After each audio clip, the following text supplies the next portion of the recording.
On September 24th, Russian Defense Minister Sergei Shoigu announced that the Syrian military will receive the S-300 air defense system within 2 weeks, adding that the system has a range of 250 kilometers and is capable of intercepting several air targets simultaneously.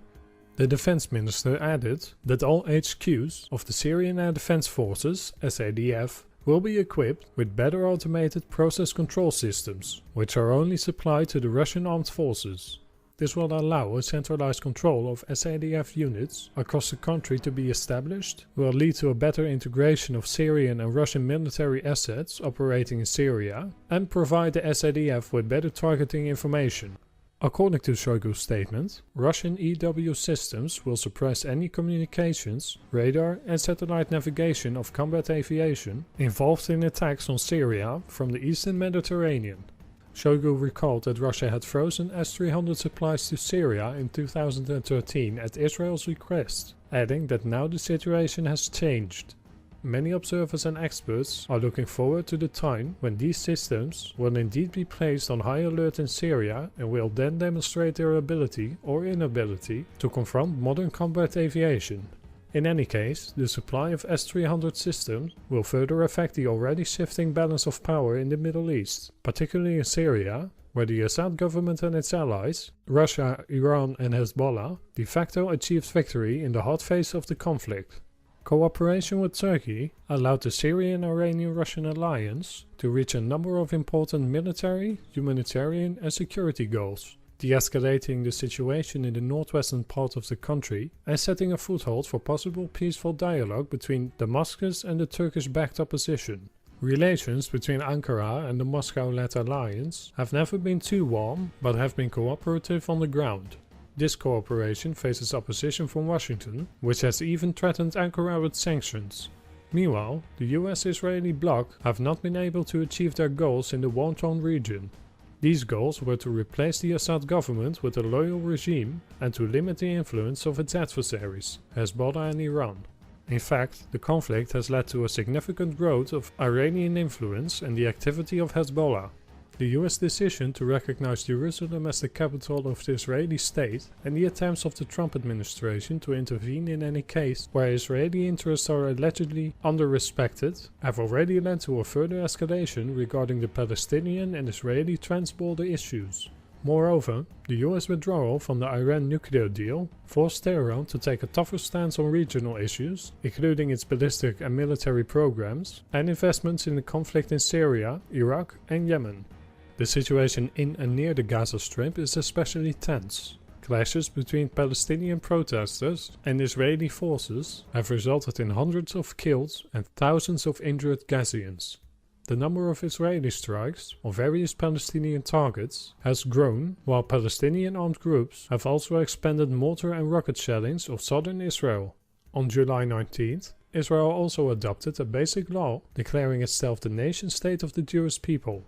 The law set Hebrew as the official state language, removing Arabic, and declared Jerusalem the Israeli capital. The law further established developing Jewish settlements as a national interest and will take steps to encourage, advance, and implement these interests. This move became another factor fueling Arab-Israeli tensions in the region. Despite this, Russia has for a long time been working to remain ready to cooperate with all sides in order to defeat terrorism and to put an end to the Syrian conflict. The Russian military established deconfliction lines with the US-led coalition and the Israeli Defense Forces IDF. Efforts from the Russian side allowed the situation near the Golan Heights to be de-escalated and prevented further confrontation between the Israeli forces and Iranian-backed units in southern Syria. Furthermore, Moscow has avoided engaging in the smoldering Syrian-Israeli conflict and has contributed no direct steps to repel any of the Israeli strikes on Syria. However, as Shoigu stated, the situation has changed.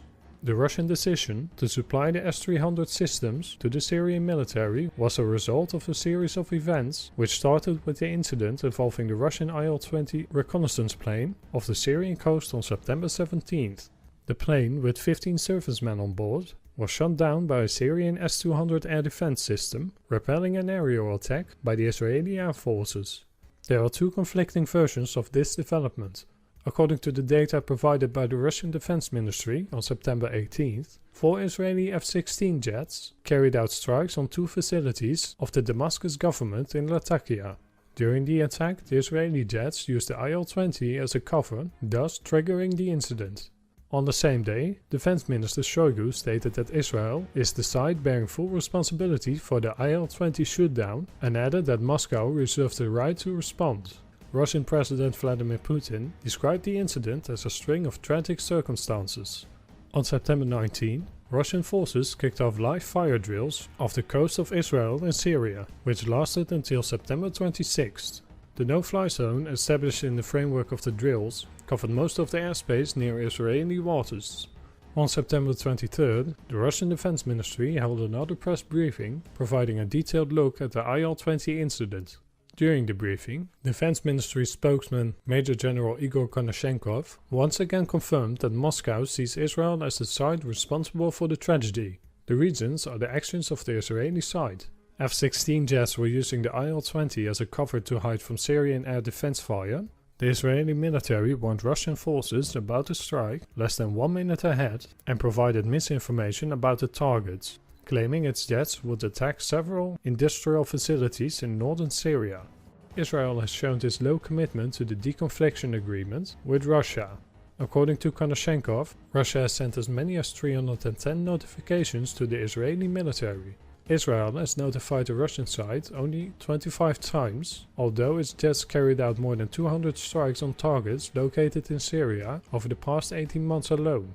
Konashenkov emphasized that the hostile actions committed by the Israeli Air Force against the Russian Ilyushin IL-20 aircraft crossed the line of civilized relations.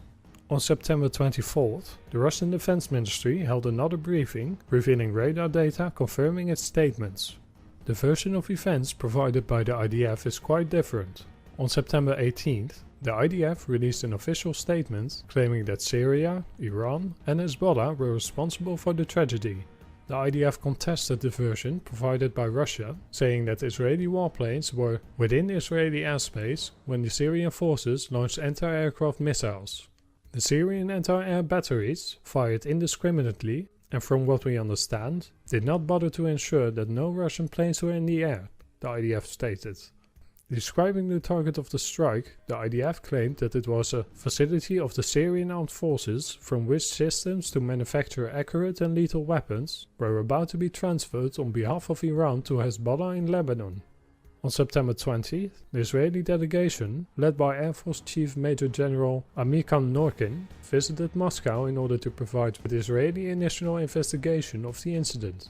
They claimed that the Syrian military fired more than 20 anti-aircraft missiles in response to the Israeli attack, with most of the missiles being fired after the Israeli jets have left the area.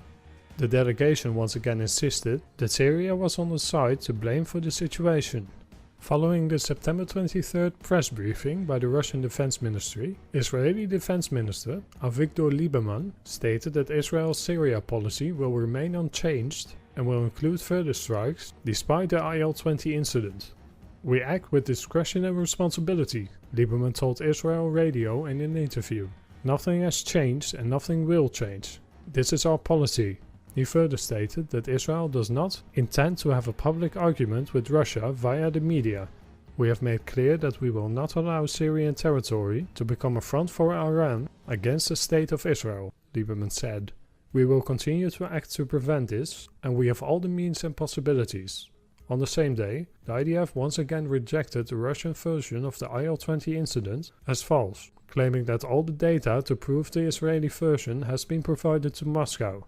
Summing up statements and reactions of the sides, the only point on which the Russian and Israeli versions of the incident agree is that the IL-20 was shot down by Syrian air defense fire off the Syrian coast. Tel Aviv took a harsh stance, publicly denouncing Russian statements and rejecting the authenticity of the radar data provided by the Russian military. Furthermore, the Israeli defense minister found time to claim that there will be no changes in Israeli behavior. The long history of Russian involvement in the Syrian conflict shows that the Israeli leadership could not have been interested in scenarios like the IL-20 incident, because a productive relation with Russia is the only real tool to avoid the further development of Iranian and Iranian-backed forces in southern Syria and a possible open confrontation there. The Israeli establishment has nothing to gain from the IL-20 shootdown, either military or diplomatically. Additionally, the incident can hardly be used in Israeli domestic policy to mobilize the population because Israel itself is in a constant state of emergency. It appears that some Israeli mid- and top-level officers and military officials were beside themselves with glee at their successful exploitation of the alleged weak Russian stance, which allows Tel Aviv to maintain a relative freedom of action in Syria. Thus, the decision was made to interact with the Russians in a hostile manner, which led to the IL-20 incident. An official decision to supply the S-300 air defense systems to Syria, as well as the tough response of the Russian Defense Ministry to the IDF's attempts to deny its responsibility for the tragedy, shows that by September 24th, the Russian leadership has finalized a common platform on this incident, which had also been approved by Putin. Russia decided to take a series of direct public steps which are designed to ensure the safety of its troops in Syria and to boost Syrian air defense capabilities, thus further limiting the influence of the Israeli-US bloc in the conflict. While it's unlikely that the Russian military will be publicly involved in repelling the Israeli strikes on Syria, it will take some steps under the Syrian flag. These may include providing the SADF with additional intelligence, as well as the means for measures to repel Israeli aggression, further supply the modern air defense systems to Syria, coordination of the SADF efforts to repel Israeli strikes through their military advisors embedded with the crews of the Russian-supplied air defense systems. Considering the current level of media hysteria in Israel and the US, and the complicated situation in the region caused by the ongoing standoff between the Israeli-US bloc and Iran, the rash and hostile actions of Israel and Syria once again put the Middle East on the verge of a hot regional war.